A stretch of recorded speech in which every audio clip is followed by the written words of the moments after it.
King bridge নিয়ে আমাদেরকে স্বপ্ন দেখানো হচ্ছে, এখন বলা হচ্ছে টানেল করে দেওয়া হবে। টানেল হবে না। ঢাকা সিলেট 6 লেনের স্বপ্নের কথা বলা হয়। 6 লেন গিয়ে পরিদর্শন করে দেখেন সেখানে চাইনিজ কোম্পানি কি কাজ করছে, কিভাবে স্লো কাজ হচ্ছে। আগামী 10 বছরও 6 লেন হবে না। বাংলাদেশের অন্যান্য অঞ্চলে যে উন্নয়ন হয়েছে, আমারও সিলেট বৃহত্তর সিলেটের উন্নয়ন কেন পিছিয়ে? ঢাকা সিলেট 6 লেনের স্বপ্নের কথা বলা হয়। 6 লেন গিয়ে পরিদর্শন করে দেখেন সেখানে চাইনিজ কোম্পানি কি কাজ করছে, কিভাবে স্লো কাজ হচ্ছে।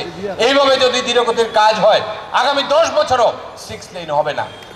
আগামী 10 বছরও ঢাকা সিলেট আমাদের ট্রেন লাইনের, ডাবল ট্রেন লাইনের চালু হবে না।